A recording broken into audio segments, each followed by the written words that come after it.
Hoje eu vou falar um pouco sobre febre. É uma das maiores preocupações dos pais a respeito dos seus filhos pequenos, mas também pode acometer os adultos, né? A febre, ela é uma alteração da temperatura do corpo, é um aumento dessa temperatura do corpo acima dos valores normais. Ela não é uma doença, porém é um sinal comum de várias doenças. É como se o corpo, né, se o organismo emitisse um sinal mostrando ali que alguma coisa está acontecendo. Eu vou falar numa linguagem bem clara para que todas as pessoas, todo o público consiga compreender exatamente como funciona a febre no organismo, o que a gente pode fazer em relação a isso, mas principalmente o que não fazer. Pensando no nosso corpo de uma forma normal, tá? O nosso corpo ele sofre alterações de temperatura ao longo do dia. Então, geralmente no período da manhã, a gente está com uma temperatura um pouco mais baixa e no período da tarde, a gente tem uma temperatura um pouco mais elevada, fazendo com que ao longo do dia, em situações normais, a gente tem alterações da temperatura, então de 36,5 a 37,5, essa variação aí de temperatura. Tá? Falando um pouco sobre o estado subfebril e febril, não vou entrar muito em detalhe, gente, porque isso varia de literatura, do médico, do protocolo do hospital, do pronto atendimento, mas falando de forma generalizada, né, o estado subfebril, então, é considerado acima desses 37,5, até uns 38 graus, e já o estado de febre, a febre é acima desses 38. A gente vai pegar isso como referência para a gente poder falar um pouco sobre febre aqui no vídeo, tá? Para poder saber se a pessoa, se a criança, enfim, tá com febre, tem que ter um termômetro, é ele que mede a temperatura, né? Falando um pouco sobre isso, eu que trabalhava na emergência, eu vi os pais ou adultos mesmo chegando e falando, estou com febre. Eu falo, ok, você mediu quanto e tal? Não medi, mas eu tô com febre. Como você vai saber se você não mediu? Então, é importante ter acesso a um termômetro, qualquer farmácia vende um termômetro, para que vocês saibam qual é o valor de temperatura. Pais, vocês têm que ter um termômetro sim ou sim, porque crianças adoecem, gente. Isso é normal, né? Crianças respondem a situações, é muito comum, crianças, idosos principalmente, né? Às vezes ter febre, então tem que ter um termômetro. Tá? E aí, pensando assim, só a critério de curiosidade, porque isso é mais ambiente hospitalar, pronto atendimento na criança, é mais fiel, assim, temperatura retal ou oral, e acima de 3 anos, axilar, tá? Mas em casa, axilar. E aí, vocês precisam medir a temperatura para saber esses valores, para a gente começar a entender ali se realmente é um estado, né? Subfebril, se é uma febre ou não, porque às vezes só está achando que está com febre, mas não confirmou.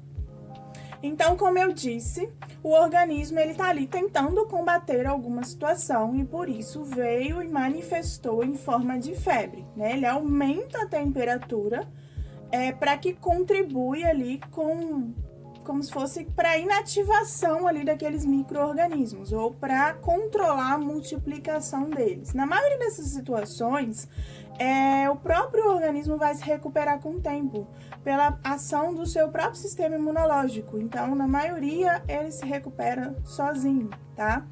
Mas nós vamos falar mais pra frente a respeito disso, tá? Vou falar um pouco das causas agora, quais são as principais causas. Vou falar dos sintomas, o que a pessoa sente quando ela está com febre. E aí a gente finaliza do que fazer e principalmente do que não fazer, tá? A maioria das questões de febre são por infecções virais, mas pode ser, gente, por diversas causas, né? Pode ser por uma amigdalite, pode ser uma otite, uma infecção urinária, um traumatismo, acidente vascular, vacina dá muita reação.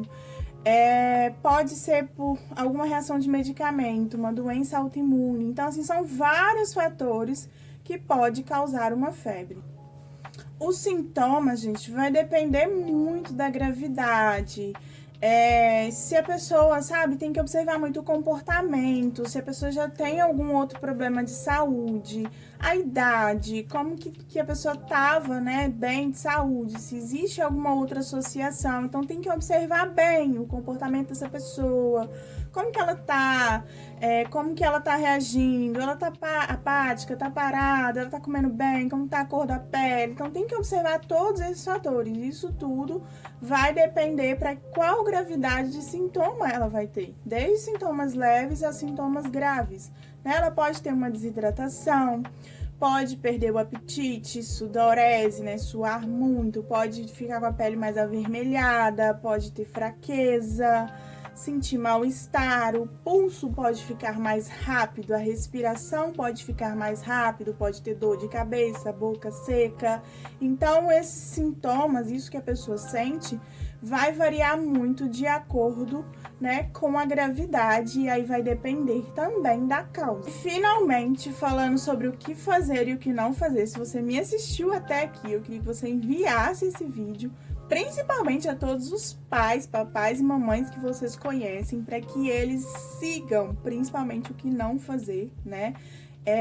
Existem muitos problemas, gente. Se não pode ajudar, não piore, né? E aí pode agravar toda a situação. E no final do vídeo eu falo sobre sinais de alerta, aquilo que a gente precisa manter a atenção, tá? Envie para os adultos também, que não têm filhos, para aprender a lidar com essa situação, porque às vezes uma coisa simples a gente se desespera, não sabe como lidar e aquilo pode se tornar muito grave, tá?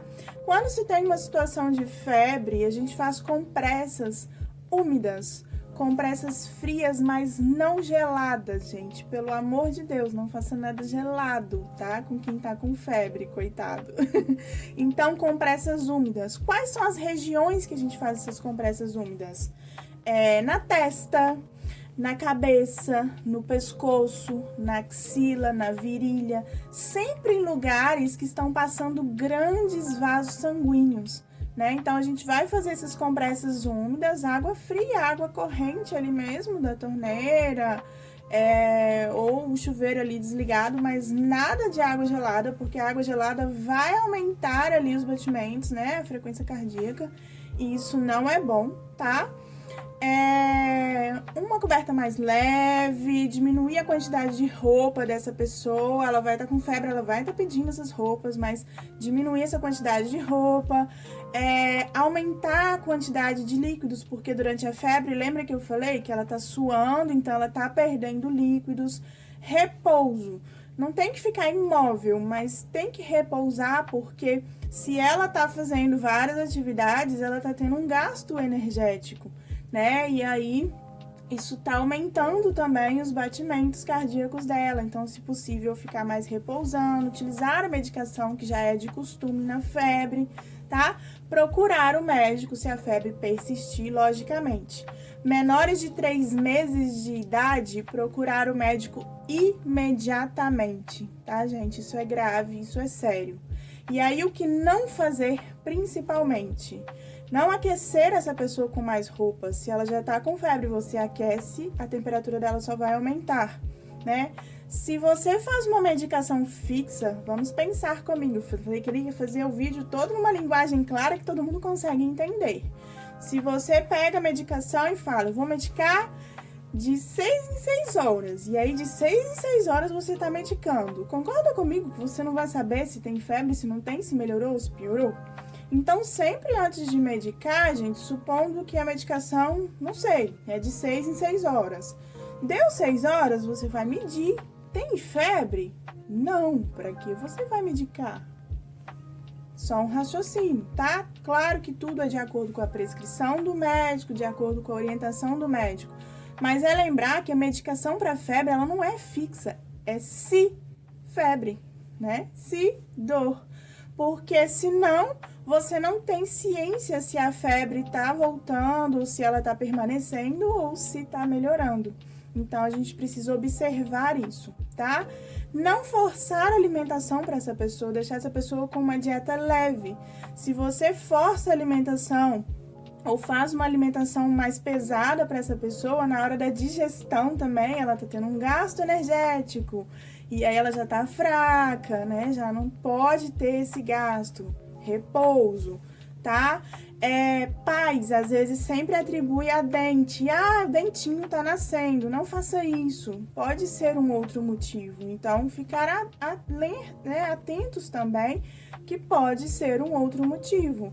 Não, né, tentar adivinhar o que pode estar acontecendo, tá? O álcool, gente, cuidado com o álcool. Não ficar esfregando o álcool na criança. Álcool causa queimadura. Isso é sério. O álcool causa intoxicação, né? A criança absorve o álcool, o adulto, o idoso intoxica. Então, não utilize álcool para febre, tá? Isso é algo assim, eu não vou nem citar isso aqui, mas para quem sabe fazer e não se deve fazer, não faça isso em casa, porque aí vocês vão criar um outro problema. Medicação com menos de 4 horas pode ser tóxico, e aí além da febre você também vai criar um outro problema. Ah, tem 2 horas e a febre não abaixou, e aí eu vou medicar de novo, e aí você intoxica essa pessoa, a criança, o adulto, e aí além da febre agora você tá com uma intoxicação, tá? Atenção pra gente terminar o vídeo. Dores intensas na barriga, né? Dor abdominal intensa, vômitos persistentes, a pessoa tá vomitando e não para. Diarreia abundante, manchas pelo corpo, choro inconsolável, a criança chora e nada faz a criança parar de chorar, né? Aquele sono exagerado que você não consegue acordar, tá mole, fraco, deitado e dificuldade para respirar. Isso é grave. Procure um hospital, um pronto atendimento, um pronto-socorro imediatamente. Eu espero que você envie este vídeo para outras pessoas, porque ele pode salvar vidas.